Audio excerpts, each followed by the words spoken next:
Welcome to this video entitled Chronic Obstructive Pulmonary Disease.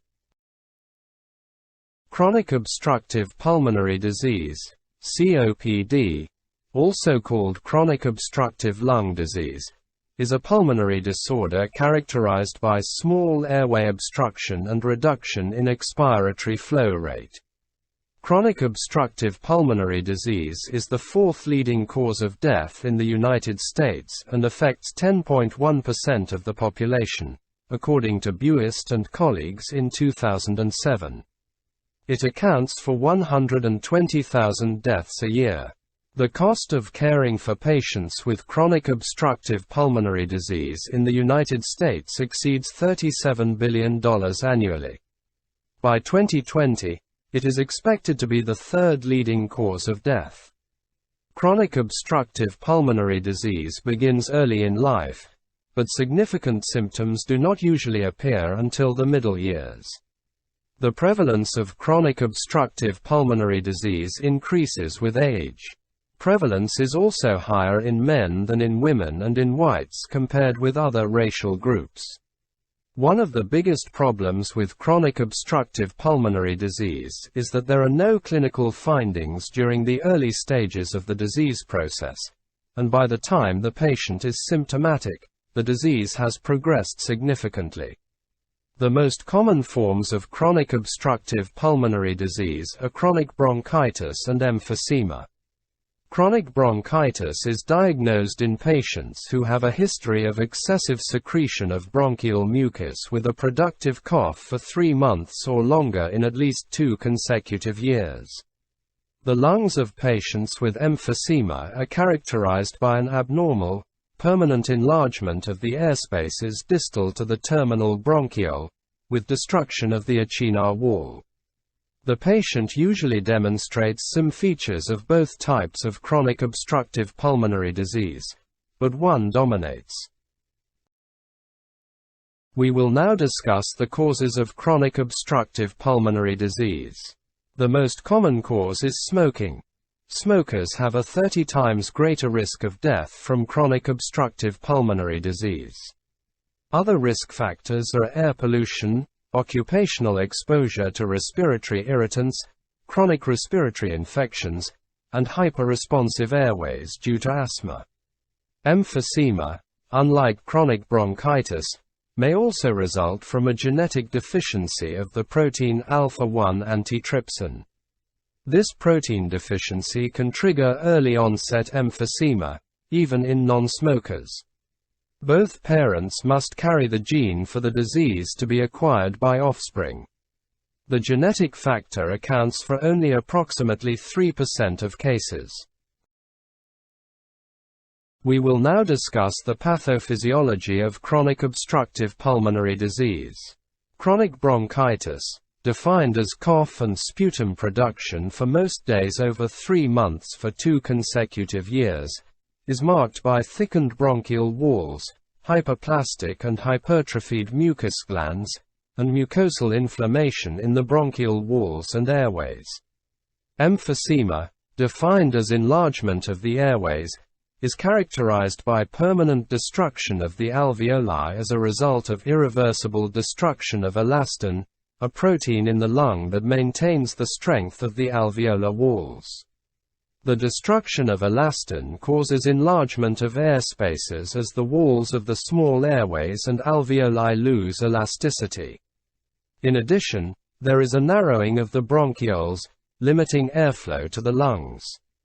The walls of the airways thicken, closing off some of the smaller air passages and narrowing larger ones. Air enters the alveoli during expansion of the lung in inhalation, but cannot escape during exhalation because the air passages collapse. Air is trapped in the lungs, causing uneven blood flow and airflow to the walls of the alveoli. In some alveoli, there is adequate blood flow but little air. In others, there is adequate air but inadequate blood flow. This results in a decreased oxygen exchange. It becomes more difficult for air to flow through narrow airways, and the patient's respiratory muscles tire. Inadequate air reaches the alveoli, causing inadequate removal of carbon dioxide from the lungs. This results in a buildup of carbon dioxide and a decreased level of oxygen in the blood. Pathological changes in chronic obstructive pulmonary disease occur in the large, that is central, airways, the small, that is peripheral, bronchioles, and the lung parenchyma. The pathogenic mechanisms are not clear, but most likely involve diverse mechanisms. The increased number of activated polymorphonuclear leukocytes and macrophages release elastases in a manner that cannot effectively be counteracted by antiproteases, resulting in lung destruction. The primary offender has been human leukocyte elastase, with a possible synergistic role suggested for proteinase 3 and macrophage-derived matrix protein ASAs, cysteine protein ASAs, and a plasminogen activator. Apoptosis or necrosis of exposed cells can be caused by increased oxidative stress caused by free radicals in cigarette smoke, the oxidants released by phagocytes, and polymorphonuclear cells. Accelerated aging and autoimmune mechanisms are also thought to have roles in the pathogenesis of chronic obstructive pulmonary disease. The cellular composition of the airway inflammation in chronic obstructive pulmonary disease is predominantly mediated by the neutrophils. Cigarette smoking induces macrophages to release neutrophil chemotactic factors and elastases, thus unleashing tissue destruction. Severity of airflow obstruction has correlated with greater induced sputum neutrophilia that is also more prevalent in patients with chronic cough and sputum production and is associated with an accelerated decline in lung function. Macrophages also play an important role through macrophage-derived matrix metalloprotein ASAs, abbreviated as MMPs. Cigarette smoke causes neutrophil influx and is required for the secretion of macrophage-derived matrix metalloprotein ASAs, suggesting that both neutrophils and macrophages are required for the development of emphysema. Studies have shown that T lymphocytes, particularly CD8+, in addition to the macrophages, play an important role in the pathogenesis of smoking-induced airflow limitation. Evidence supports that the dysregulation of apoptosis and defective clearance of apoptotic cells by macrophages play a prominent role in airway inflammation, particularly in emphysema. Next we will look at the diagnostic criteria. The symptoms of chronic obstructive pulmonary disease depend on whether the disease results from chronic bronchitis or pulmonary emphysema. Chronic bronchitis presents with wheezing, copious, purulent sputum production, and shortness of breath. For a diagnosis of chronic bronchitis to be made, there must be cough and sputum production on most days for more than 3 months during 2 consecutive years. Emphysema presents with dyspnea with light exertion, scant, thick sputum production, and possibly a slight cough with little sputum production. A patient presenting with symptoms of chronic obstructive pulmonary disease usually has lost between 50% and 70% of lung tissue. Pulmonary function studies are essential in diagnosing chronic obstructive pulmonary disease. Forced vital capacity is the maximum volume of air that can be exhaled with force. This indicates lung size. Forced expiratory volume measures the maximum volume of air expired in 1 second, FEV1. Lung function as measured by forced expiratory volume in 1 second diminishes with age at a rate of approximately 25 milliliters per year from age 35 on. Smoking increases the rate of decline. Forced expiratory volume in 1 second and symptoms are used to stage chronic obstructive pulmonary disease, as shown in Table 26.1. We will now discuss initiating drug therapy. Chronic obstructive pulmonary disease is a progressive disease. but early intervention is beneficial in relieving symptoms and slowing disease progression. Avoidance of irritants such as allergens and smoke is essential in managing asthma and chronic obstructive pulmonary disease. Outdoor exercise and exertion should be avoided when pollution levels are high or temperatures are extreme. The patient with chronic obstructive pulmonary disease is taught how to conserve energy to maintain quality of life. For example, the most strenuous activity should be done in the early morning, when the patient has the most energy. Drug therapy is initiated when the patient becomes symptomatic. Patients with chronic obstructive pulmonary disease usually are older and are more susceptible to the side effects of medications, so a stepwise approach is useful in treatment. The dose response of forced expiratory volume in 1 second to most bronchodilators is flatter in chronic obstructive pulmonary disease than in asthma, while the rate of adverse effects increases progressively with dosing. Thus, managing chronic obstructive pulmonary disease is unlike managing many other chronic diseases. In hypertension, for example, it is common to start with a low dose and increase the dosing progressively to attain the target blood pressure. In chronic obstructive pulmonary disease, combining bronchodilators of different classes is more often the strategy used to achieve a better forced expiratory volume in 1 second response, while limiting adverse effects. Both the Global Initiative for Chronic Obstructive Lung Disease, abbreviated as GOLD, and the American Thoracic Society and European Respiratory Society (ATS) ERS guidelines for chronic obstructive pulmonary disease emphasize treatment based on disease severity. Somewhat confusingly, the Global Initiative for Chronic Obstructive Lung Disease guidelines emphasize post-bronchodilatory forced expiratory volume in 1 second in defining severity, whereas the ATS ERS guidelines focus more on the nature of the symptoms, e.g., intermittent versus persistent. Pause the video and carefully scrutinize Table 26.1 summarizing the stages of chronic obstructive pulmonary disease before proceeding to the next slide. Pause the video and carefully scrutinize Table 26.2 summarizing an overview of selected agents used to treat chronic obstructive pulmonary disease before proceeding to the next slide. Pause the video and carefully scrutinize Table 26.2 summarizing an overview of selected agents used to treat chronic obstructive pulmonary disease before proceeding to the next slide. Next we will discuss the goals of drug therapy. Although chronic obstructive pulmonary disease is not reversible, the major goals of therapy are to slow the progression of the disease, prevent acute exacerbations, maintain quality of life, i.e., minimize limitation of activities and loss of productivity, improve the symptoms associated with obstruction, improve exercise tolerance, improve sleep quality, and reduce mortality. Drug therapy relieves cough and bronchospasm and enhances airflow.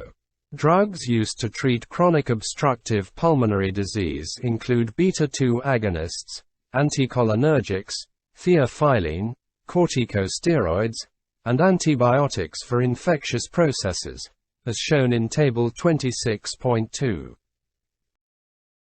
Let's now look at inhaled beta-2 agonists. Beta-2 agonists relax smooth muscle, dilate airways, and improve pulmonary function.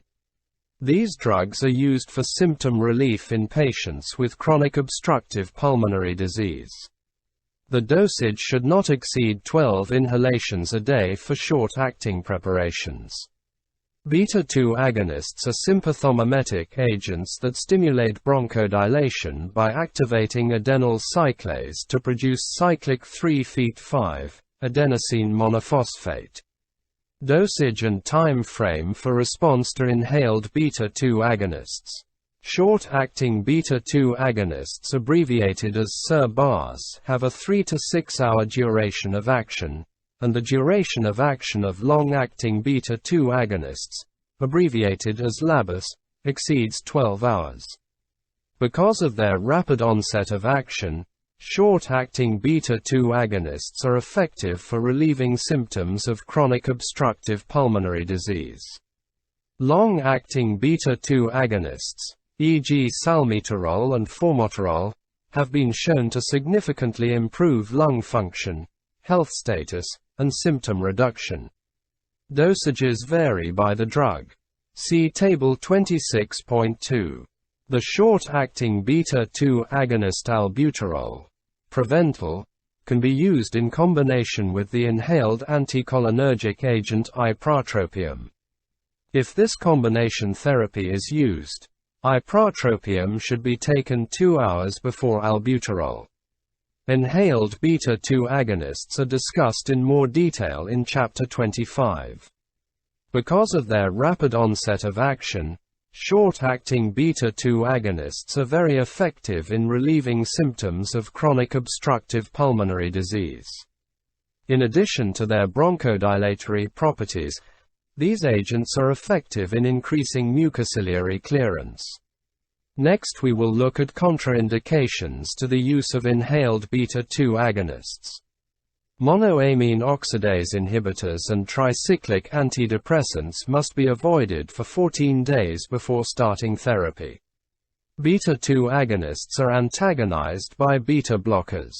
And now we will discuss adverse events of inhaled beta-2 agonists. Common adverse events associated with beta-2 agonists include tremor, nervousness, cough, insomnia, tachycardia, and throat irritation. And now, let's consider anticholinergics. We will begin with their mechanism of action. Inhaled anticholinergics relax the bronchial muscles and act as a bronchodilator. They also block the contraction of bronchial smooth muscle and decrease the mucus secretion from parasympathetic activity. Anticholinergics prevent the acetylcholine-induced release of allergenic mediators from mast cells. The most common anticholinergic is ipratropium, marketed as Atrovent. There is also a long-acting anticholinergic, tiotropium, marketed as Spiriva Handy-Haller.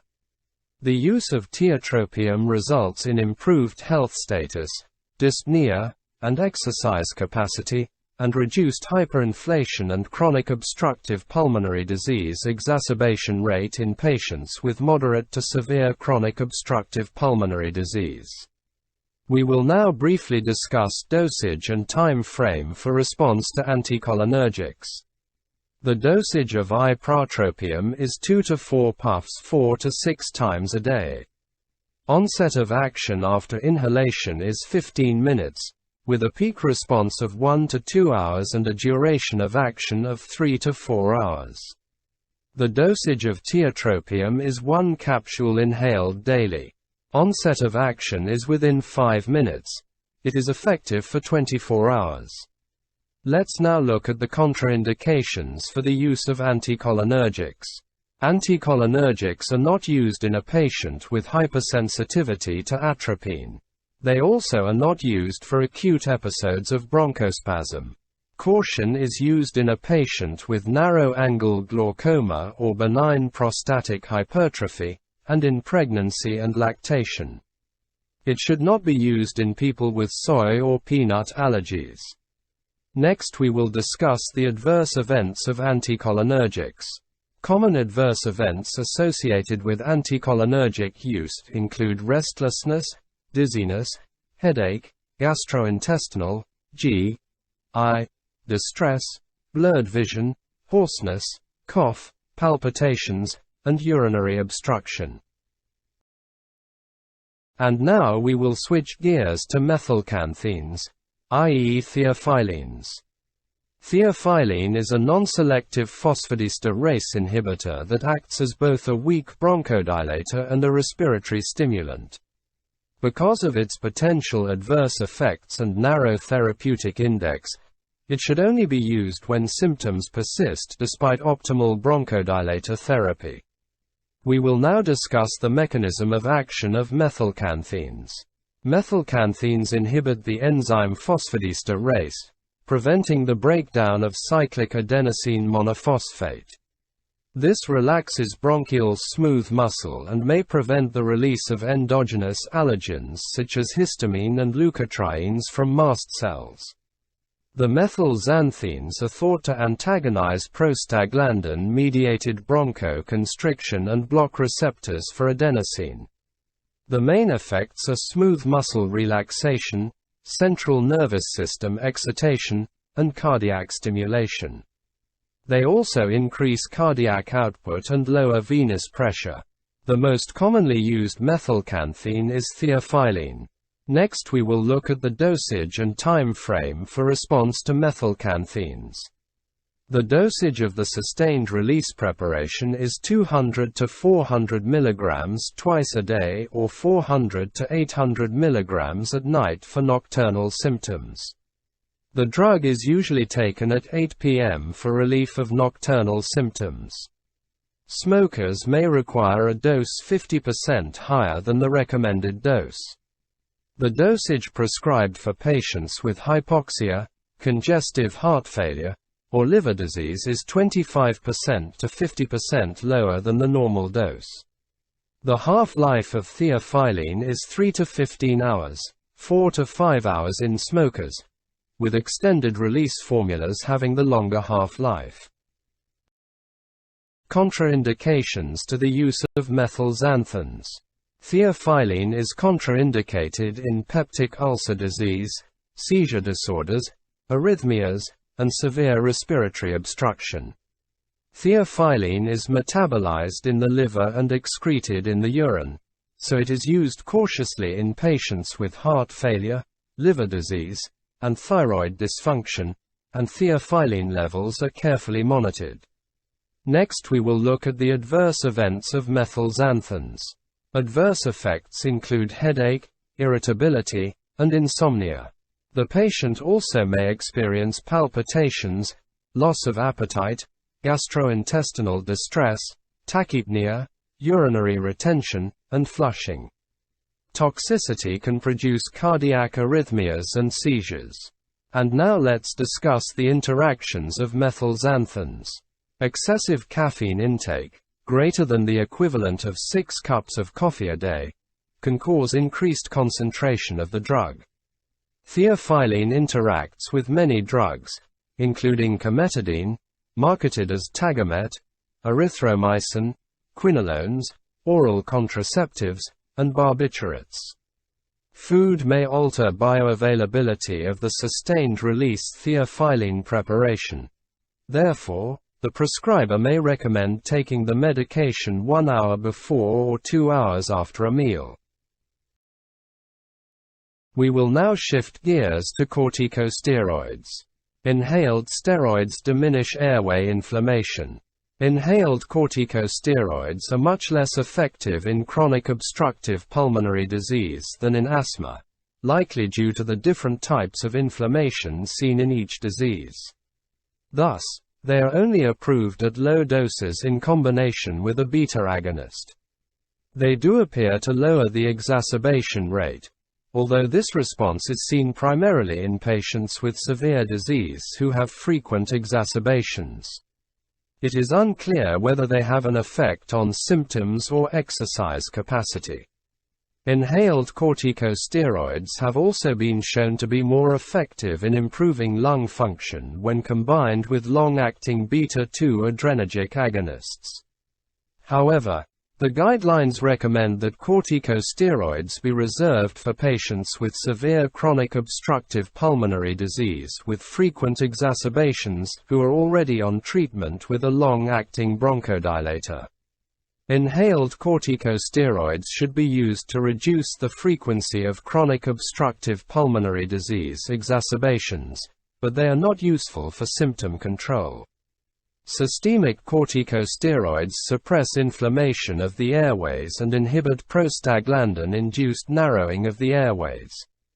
Systemic corticosteroids are used only for severe flare-ups and are most useful in patients with chronic bronchitis.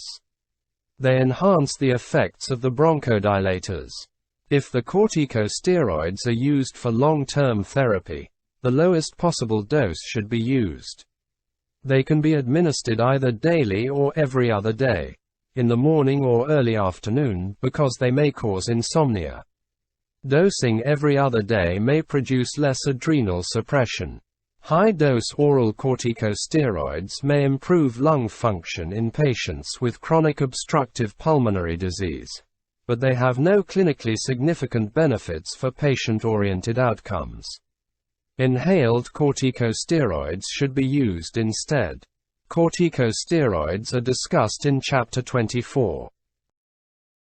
We will now look at antibiotics. Patients with chronic bronchitis are predisposed to repeated respiratory infections resulting from mucus stagnation due to impaired ciliary movement and plugging. Aggressive management of respiratory infections is paramount to the management of chronic obstructive pulmonary disease. The most common bacterial causes of respiratory infection in patients with chronic obstructive pulmonary disease are Haemophilus influenza, Streptococcus pneumoniae, Chlamydia pneumoniae, and Legionella pneumophila. Treatment of these infections is discussed in Chapter 27. We will now look at selecting the most appropriate agent. Medications cannot alter the course of chronic obstructive pulmonary disease, but they can control symptoms and improve quality of life. A stepwise approach to therapy is recommended, adding medications as symptoms increase, Table 26.3 and Figure 26.1. The Global Initiative for Chronic Obstructive Lung Disease and ATS have developed guidelines for diagnosis and management of chronic obstructive pulmonary disease. Let's now look at first-line therapy. A short-acting bronchodilator is recommended when needed for mild chronic obstructive pulmonary disease for intermittent symptoms, according to Gold 1. The recommended agent is a beta-2 agonist such as albuterol. As a rescue drug, albuterol has a more rapid onset and is preferred by more patients than a short-acting anticholinergic such as ipratropium. Next we will look at second-line therapy. Many patients with chronic obstructive pulmonary disease do not get relief from just one medication. If the patient has persistent symptoms, according to Gold 2, combination therapy is recommended. This is needed when symptoms become persistent, e.g., need for rescue medication 2 times per week or more, breathlessness with exertion, reduced physical activity levels, nocturnal symptoms.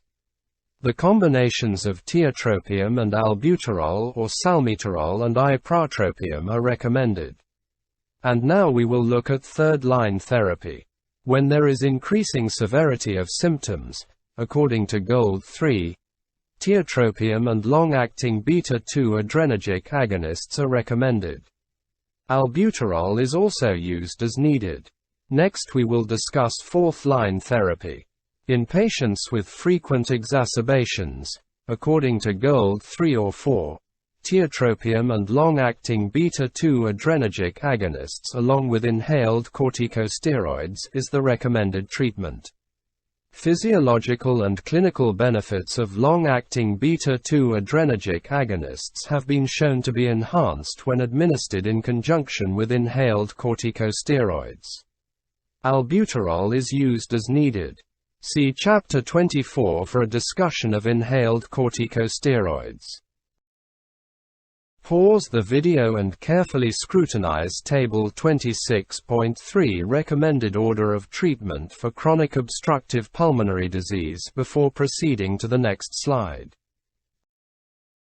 Pause the video and carefully scrutinize Figure 26.1 illustrating a treatment algorithm for chronic obstructive pulmonary disease before proceeding to the next slide. Next we will discuss special population considerations. Let's begin with the geriatric population. In older patients with cardiovascular disease, tremors and tachycardia may develop with beta-2 agonist therapy. The combination of ipratropium and albuterol may be prescribed to help prevent tremors and tachycardia. Theophylline clearance is decreased in elderly patients, and the subsequent buildup of theophylline may exacerbate a pre-existing heart condition. Therefore, this drug should be prescribed cautiously for elderly patients. Next we will discuss women. Inhaled corticosteroids may promote a decrease in bone mineral content, thereby increasing the risk for osteoporosis. Postmenopausal women are already at risk for osteoporosis, so they may be advised to take 1,000 to 1,500 mg of supplemental calcium and 400 units of vitamin D daily. We will now discuss monitoring patient response. Patients taking theophylline on a regular basis need to have their blood theophylline levels monitored routinely. Safe theophylline levels in patients with chronic obstructive pulmonary disease are 8 to 12 mg per deciliter. Theophylline levels are analyzed 2 weeks after initiation of therapy, then every 6 to 12 months. If theophylline levels are too low, the dose is increased by 25% and levels are rechecked after 2 weeks. If the levels are too high, the next dose is withheld if it is 20 to 25 mg per liter and the dosage decreased by 10%.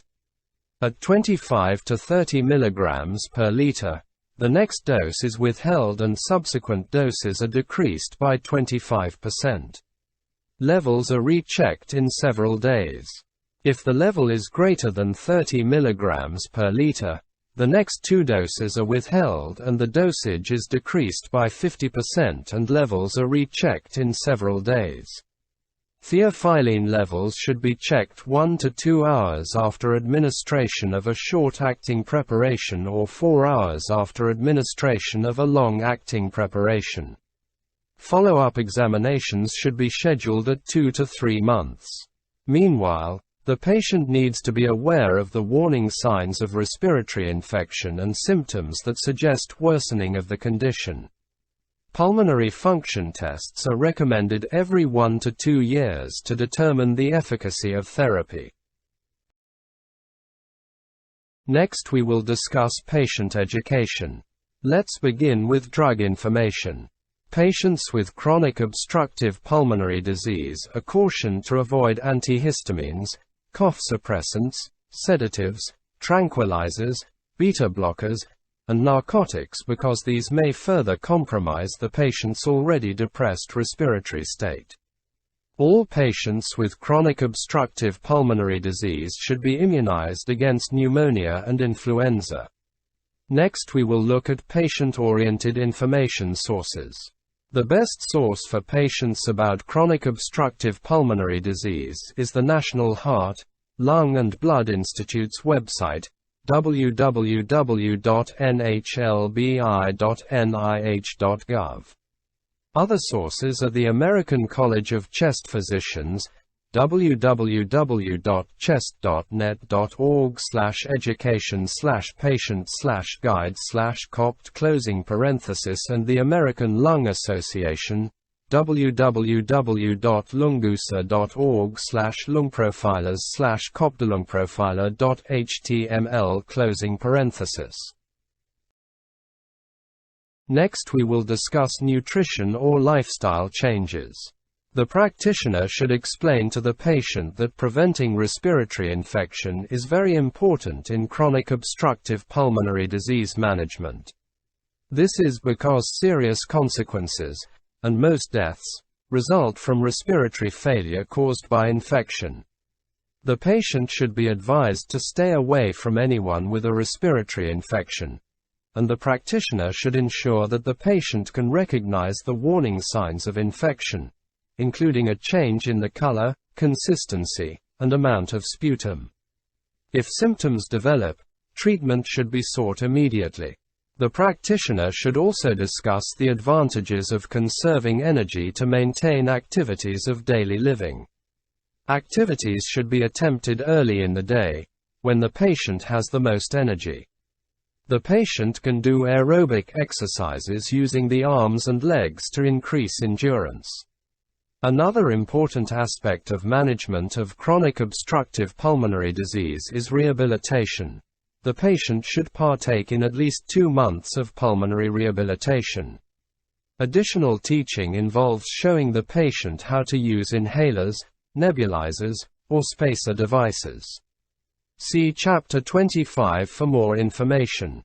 Weight loss frequently occurs in patients with chronic obstructive pulmonary disease and is a determining factor of functional capacity, health status, and mortality. As many as 1/3 to 1/2 of patients with chronic obstructive pulmonary disease are undernourished. Low body weight in patients with chronic obstructive pulmonary disease is associated with an impaired pulmonary status, reduced diaphragmatic mass, lower exercise capacity, and a higher mortality rate than in adequately nourished individuals with chronic obstructive pulmonary disease. Weight loss occurs because of increased energy requirements unbalanced by dietary intake. Both metabolic and mechanical inefficiency contribute to the elevated energy expenditure. An imbalance between protein synthesis and protein breakdown may cause a disproportionate depletion of fat-free mass in some patients. Patients need to eat a high-calorie diet and should be encouraged to use supplemental feedings to maintain a desirable weight. Next we will discuss sinusitis. Sinusitis is an inflammation and/or infection of the paranasal sinus mucosa. The term rhinosinusitis is used by some specialists because sinusitis typically also involves the nasal mucosa. The majority of these infections are viral in origin, nevertheless, antimicrobials are prescribed frequently. It is thus important to differentiate between viral and bacterial sinusitis to aid in optimizing treatment decisions. Viral sinusitis and bacterial sinusitis are difficult to differentiate because the clinical presentations are similar. Viral infections, however, tend to resolve by 7 to 10 days. Persistence of symptoms beyond this time likely indicates a bacterial infection. Bacterial sinusitis can be categorized into acute and chronic disease. Acute disease lasts less than 30 days with complete resolution of symptoms. Chronic sinusitis is defined as episodes of inflammation lasting more than 3 months with persistence of respiratory symptoms. Sinusitis is diagnosed more frequently in children than in adults. Typical clinical presentation and diagnosis of bacterial sinusitis are illustrated in Table 107-4. Between 5% and 13% of viral upper respiratory tract infections in children are complicated by bacterial sinusitis, whereas only 0.5% to 2% of viral upper respiratory tract infections in adults are complicated by sinusitis. Factors associated with the development of bacterial sinusitis include viral respiratory tract infections and, less commonly, allergic inflammation.